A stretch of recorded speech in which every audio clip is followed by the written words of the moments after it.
நான் ஒரு tattoo expert இல்லை. இது என் தனிப்பட்ட அனுபவம் மட்டுமே என்ற டிஸ்க்ளைமரோட இந்த பதிவுக்குள்ளே போகலாம். டேட்டூ பண்ணிக்கலாம்னு முடிவு பண்ணதுக்கப்புறம் மொத்தம் 4 ஸ்டேஜ் இருக்குது. மொதல் ஸ்டேஜ் நம்ம யார்கிட்ட பண்ண போகிறோம் அப்படின்னு முடிவு பண்ணுறது. நிறைய பேர் கூடுற திருவிழா மாதிரியான இடங்களில் பண்ணிக்காதுங்க. ஏன்னா ஒரே நீடில் இங்கே பல பேருக்கு அவங்க யூஸ் பண்ணுவோம். அதனால் இன்ஃபெக்ஷன் வரும் சான்ஸ் அதிகம். ஒர்ஸ்ட் கேஸில் ஹெச்ஐவி கூட வரும். உங்கள் ஏரியாவில் அதிகமாக 5 ஸ்டார் ரேட்டிங் இருக்கிற ஷாப்பை செலக்ட் பண்ணுங்கள். அங்கே இருக்கவங்கள்ட்ட பேசுங்க. பிடிச்சிருந்தா அவங்களே சூஸ் பண்ணிக்கோங்க. 2வது ஸ்டேஜ், என்ன டேட்டூ பண்ண போகிறோன்னு முடிவு பண்ணுறது. சாகிற வரை நம்ம கூட இருக்க போகிறது. ஆமாங்க, திரும்ப அழிக்கிறதுங்கிறது ரொம்ப கஷ்டம். பல சிட்டிங் போகணும், லேசருக்கு ஸ்கின்னை எக்ஸ்போஸ் பண்ணணும், செலவும் அதிகம். எல்லாம் பண்ணாலும் பழைய ஸ்கின் வராது. அதனால் என்னோடய சிம்பிள் டிப்புங்கிறது, நீங்கள் டேட்டூ பண்ண போகிற விஷயத்துக்கும் உங்களுக்குமான தொடர்பு உங்கள் வாழ்நாளில் பாதிக்கும் மேலே ஏற்கனவே இருந்தால் அது ஒரு சரியான முடிவாக இருக்கக்கூடும். 3வது step, cost, pain and time. Cost ஷாப்போட ரெப்புடேஷனுக்கு ஏற்ற மாரி வேரி ஆகும். ஒரு இன்ச்சுக்கு 600 ரூபா அப்படிங்கிறியான ஒரு கடையில் தான் நான் பண்ணிக்கிட்டேன்.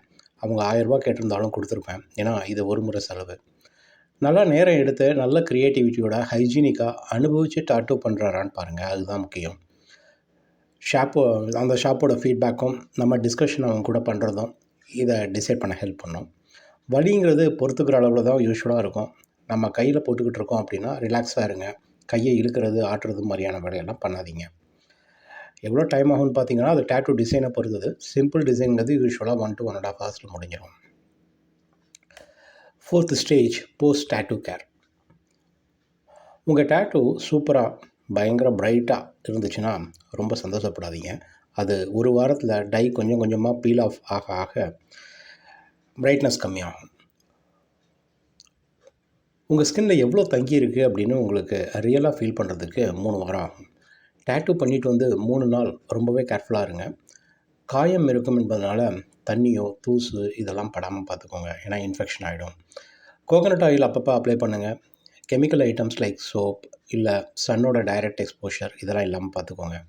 அப்பப்போ இச்சிங் இருக்கும், ஆனால் சொரியாதீங்க.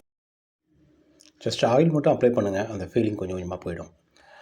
And finally, thanks to Karthik, Scorpio Tattoo, Perumbakkam, Chennai. I am really glad with their work. Looking for second tattoo on my left hand with my Gurudaivam, Kurundudayar Sastha, but not sure when.